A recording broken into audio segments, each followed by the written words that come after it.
Good afternoon. This is Sandy Forster and LB Showalter. We're each past district governors of Rotary District 5810. Several years ago, when LB was getting ready to serve as district governor in the summer of 2008, we took a trip to Malawi, Africa, and it changed our lives. LB, would you like to tell us a little bit about Scholarship of Hope? It started when we were over there in Africa, and we saw that these young ladies, girls, were dropping out of school in the 4th, 5th, and 6th grade because they couldn't go to high school. Their parents didn't have the $52 a year to send them to high school, and knowing that they weren't going to go to high school, they put them in the fields or married them off at a young age. And our hope, to give them hope, was to offer them a high school education so that they would stay in elementary school and then go to the high school. How did you come back and craft together the story to share with clubs and Rotarians and others? Well, I'm a CPA, and numbers are something I can work with, and knowing that it costs $52 to go to high school, and it's a 4-year program, we came up with $208 raised in 2008 would send people to school. We raised approximately $42,000 with a dream to go out and talk to people and tell them what could be done with $52. And that's how we got started. So you and Donna put together the story, $208 in 2008. How did the clubs and Rotarians and others respond? Sandy, it was quite a privilege. We were invited to come talk to the clubs as governor, and Donna is very important to me and part of this program. She came to the program dressed up as an African lady with a baby on her back, and she would tell the story about what's going on. And from there, being the CPA that I am, I would come back later and say, if we had $208, this is what we can do. And we ask every club to invest $208 in the Scholarship of Hope program. We've got 60 some odd clubs, and we raised $40,000 to $1,000. So we got into raising the money, and then we got into implementing it. But when we went to implement it, the structure wasn't there. It's one thing to raise money, but you've got to have something sustainable. So when you say the infrastructure wasn't there, let's explain more of that, if you would, please. Well, to do a project like this, you have to have a matching grant with a Rotary Club, but we have to have somebody over there in Rotary to do what we want to do, being contact the local authorities, see what's going on, see if their need is what we think their need is, get people to work it. Mm-hmm. You have accounting, you've got to go do all this follow-up. You have to really find out how to do it and who needs it. Here we are far away thinking something needs to be done, but we needed somebody on the ground that would actually go out and find out. We just thought it would happen, that we could put some money on it, put some people together, and it didn't happen that way. So my experience with grants is generally we need a good partner on the ground, and that would be within a Rotary Club. In this instance, we wanted to work with the Rotary Club of Mzuzu, which is in far northern Malawi. And we had willingness of the Rotarians there, but initially their thoughts on what we needed to do differed from what we had hoped to do initially. Since then, we've developed a good long-term relationship with the Rotary Club of Mzuzu, with the Central Church of Africa Presbyterian. We have other extended contacts that we are now working with, and we've come back, and now we're being able to legitimately put in place this initial funding that's going to help a number of young girls not only get into high school, but actually help them finish primary school. The primary grade is paid by the state. Secondary high school is not free. Right. So they have tuition plus their uniforms, their supplies, and we didn't realize all of that when we were there. But now we do, and so we can start, keep them in the primary school and send them to the high school. Right. And it just opens up a complete opportunity for them to break the cycle of poverty. Well, and with my trips that I've had to Malawi, the several trips, the more I've uncovered is that oftentimes these are children that have been orphaned, oftentimes due to AIDS, or there's one of the family members is having to work outside of the country to be able to send home enough. But oftentimes it's a grandmother having to raise these children, or they're taken in by another extended family. So these 3, 4, 5 children who have been orphaned are being taken in with an aunt or an uncle or a grandmother, and they're already caring for 3 or 4 others. So suddenly that's grown to 8 to 10 children. And the economic hardship is just beyond what I can even comprehend at this time. When they make $1 a week, and we're talking about spending, $200 to go to high school now, when we were there, it's $52, but we didn't take into consideration the supplies, the clothing. They've got uniforms, and if they don't match, they stick out. And so they need more money. And like I said, if you make $1 a week, $200, it's not reachable with 10 kids. They're primarily subsistence farmers there in the areas that we're wanting to reach out and help. What are some of the things that we see when a young girl in particular is able to go on ahead and complete grades 1 through 8 and then strive to go on to secondary school? What are some of the results that we've seen when this does occur? Well, they can teach their families, their brothers and sisters, and when they have children, they can teach them. They can give them an education, and with education, their whole outlook in life changes. They have esteem. They become something in the community. They become leaders. And becoming leaders, we see the ladies working together and become, like we saw, the village bank. And the village bank will help the community, and it was very exciting to see the village bank run by women, and some of the men have to come and make a presentation of what they need, and the women are making the decisions. So they become something in their community. They become the leaders. They become people to look up to. They have self-esteem. It's just something they don't have. It's a joy. It's a total transformation. Yes, absolutely. Total transformation. We're talking about some of the problems we had over there is just implementing this, but we digress a little bit. Something that very exciting, if you remember, we found over there in Malawi was the involvement of the Rotary kids from the University of Livingstonia. I mean, they had a chance to go to school and to college, and the difference in their faces, people in college, and they came and told us, we're going to put something back into this community.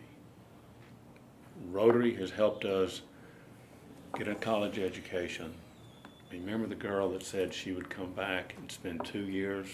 Yes.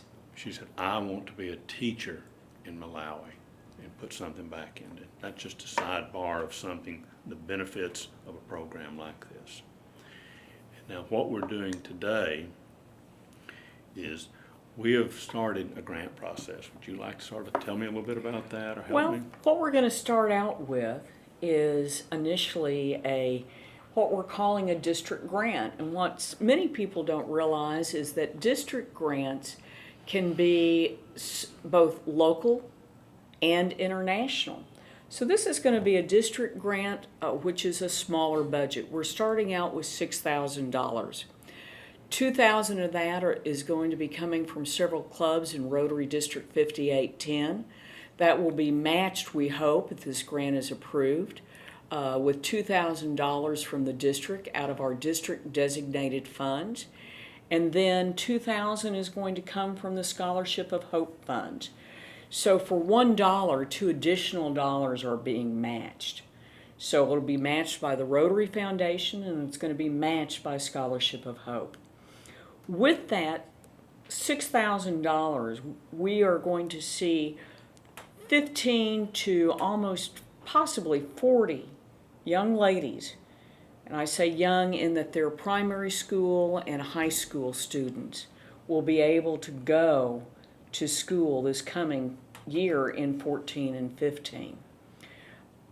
So we're starting it out small with the district grant. The reason we're doing it this way is so that the Rotary Club of Mzuzu can work to put the proper infrastructure in place with identifying the right people. They'll be doing this through the CCAP, or the Central Church of Africa Presbyterian, and another NGO which is called Africa for AIDS Awareness.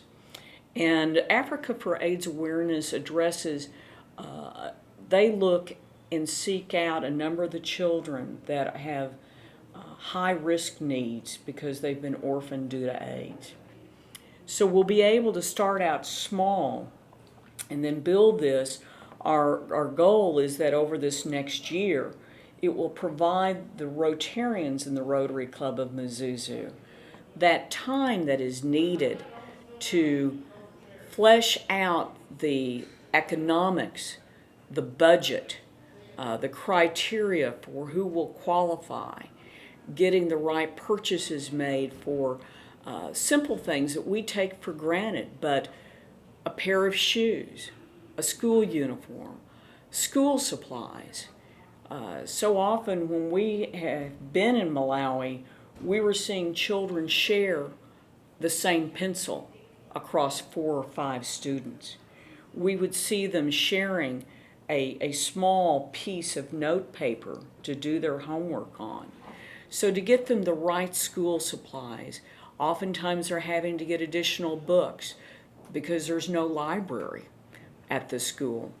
So that we can then build this into a stronger program that will then proceed into what we call in Rotary a global grant. A global grant is a minimum budget of $30,000. So we can then proceed to the next level of a global grant. And with that global grant for 1 year or perhaps 2, then we can look at taking it to the third phase. And that third phase that we hope will be looking at a school facility, looking at a larger picture of where we could be making this sustainable by implementing a grist mill. And LB, what's a grist mill? What did we see so often in Malawi? We saw people, like I said, they're all farmers that a lot of them we saw. And so they try to take their crops and they take it to a mill and they just get it ground, just grind and grind. And a grist mill can become a source of revenue, and the people can get pride in ownership. We can teach them how to run it, and they have to do the accounting, which is something they can do. But the grist mill will start a center in the community that it's theirs. Mm-hmm. And it's theirs, and they can raise money, they can make this thing sustainable.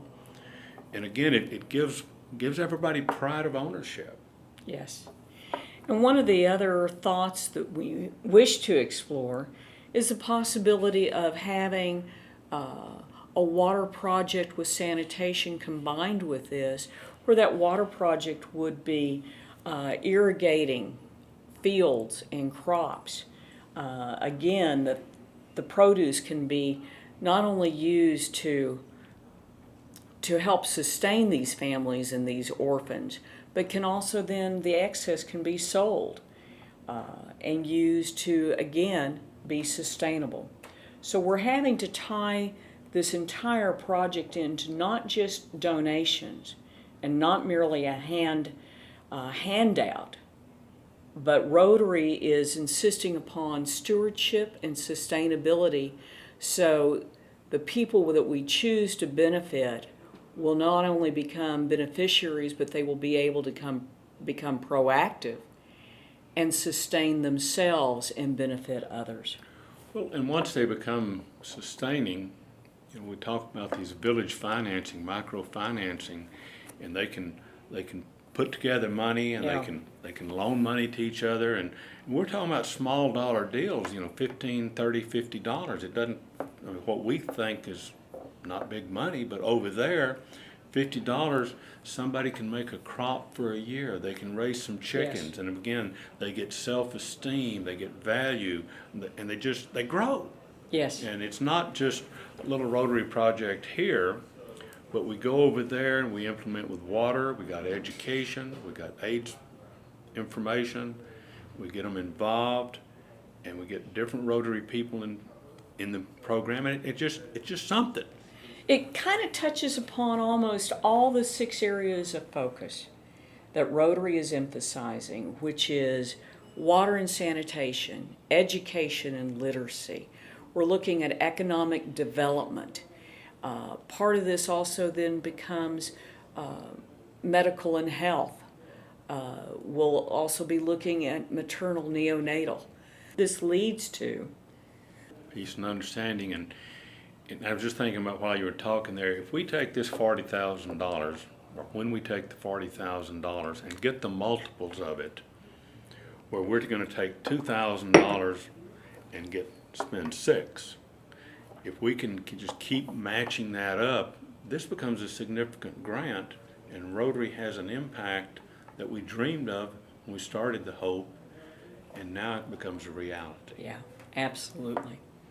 So with this, our hope is that sometime in 14-15 or 15-16, I have committed to travel back again to Malawi.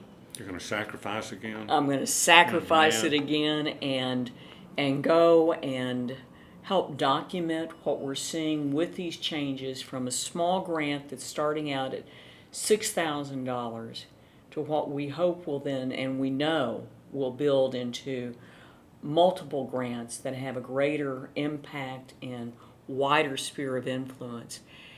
And if you each, as you hear this story and would like to learn more, all you'll need to do is touch base, click on the website at Rotary5810.org, go to the Rotary E-Club of Rotary District 5810.org.